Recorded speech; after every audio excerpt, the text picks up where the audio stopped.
Hey everybody, welcome to the studio of Carini Arts. You can check out CariniArts.com for my shop, my blog, my podcast. You can also find me on Instagram at Acrylic Alchemy, and you can find me on Facebook at Carini Arts. And I do have a brand new Facebook group, which seems to be taking off, called A Safe Space for Artists of All Types. And you are all welcome to join the group, share your work, share works in progress. I want to see everything on there from drawings to tattoo art to textiles to poetry to spoken word, everything. So, whatever you do, I would love to see you on there sharing what you do. Today, I want to talk a bit about brush care. I've been checking out some of the groups lately, and I see a lot of people asking about brushes. And today, I was in the studio completing the very first painting from a brand new collection. This is my cleaned up hands. And the techniques that I was using today were very aggressive techniques, and very aggressive techniques, they take their toll on your brushes just as very intense, vigorous exercise takes its toll on your body, and you need to recover. And one of the things that I learned in school was about brush care. So the thing about brushes is you're dealing with hair, really. So, how would you treat your hair? So, you want to think about shampoo and conditioner. So, there are, of course, ways to prevent damage to your brush. So, maybe we should back up and start there. So, in terms of preventative care, because I don't like to go to the doctors, but I like to spend a lot of time on prevention. I like to go to the chiropractor. I like to stretch. I like to work out. And by doing so, it prevents me from having the necessity oftentimes to go to the doctors. And the same can be said for brush care. If you take good care of your brushes, then they will stand the test of time and they will last because let's be honest, brushes can be very expensive. And when I last went to the art store to check out some of the brushes that I wanted, there wasn't a lot there because of supply chain issues, because of everything going on in the world today. So, one of the easiest ways to take care of your brushes is to just make sure that you have a tub of water beside you. And if you are not using the brush, but it has been used or it has had some paint on it, you want to make sure that you put it in the water, that you push down, you press out all the paint or get as much out as possible, and you just let it sit in the water. What you don't want to do, and I saw this oftentimes when I would teach art classes and work with students and people that hadn't painted a lot, is they would leave the brush that was covered in paint to just sit. And so the paint would cake on and it would dry. And yes, it is possible to get that on afterwards, but it's going to be much more difficult than if you just focus on the prevention and just put it right in the water. You don't even have to really do the cleaning of it at the time. Just get it in that water. As long as it's damp, as long as it's saturated, you should still be able to get that paint off. Because with the techniques I was using today, I had to go from one brush to another brush to another brush.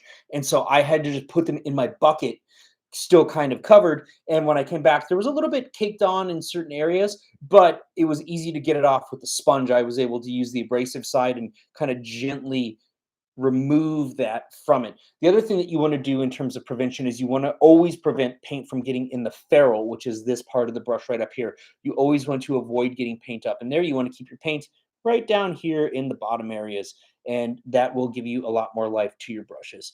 And using some of the brushes that I do, this is a more economical brush, but some of the Da Vinci brushes that I use, they're a bit on the pricier side. And they're used for finesse techniques, and I want to get those to last as long as possible. So some of the brushes that I have for that, I've had for years because I take good care of my brushes, and I do know ways to repair almost any level of damage to a brush. And it really just comes down to, again, looking at them like hair. How would you treat your hair? If you damage your hair, what do you do? Shampoo and conditioner. So somebody asked me earlier, well, what's the best shampoo and conditioner?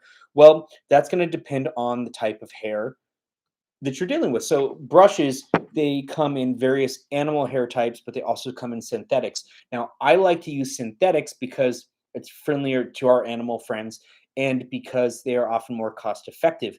So I can, if I damage or do need to replace a brush because it's had years of longevity for me, I can go get new ones and it's more economical.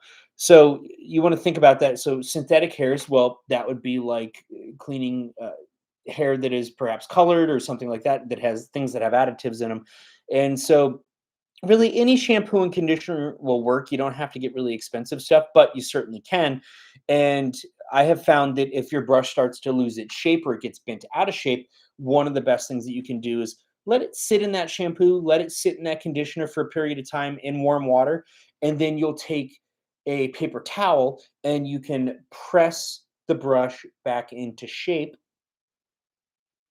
and just let it sit in that paper towel, maybe saturate it in some of that conditioner, and that will bring it back to shape. I have been able to resuscitate and bring some brushes that I thought were well beyond dead back to life. And if it doesn't work on the first attempt, you just repeat the process and you can shampoo and condition them several times, and you can oftentimes resuscitate your brushes. You can also make your own brushes out of just about anything because they are just hair. You can shape your own brushes. You can take scissors or a knife and you can reshape them to create unique brushes with different shapes for different effects. So again, you aren't limited to what you can get in the store. When you think that your brush is damaged or dead, it is not necessarily. There are ways to fix that and to treat that. So join me on Facebook and on Instagram. Instagram at Acrylic Alchemy, Facebook at Carini Arts, and you're also welcome to join my Facebook group, a safe space for artists of all types.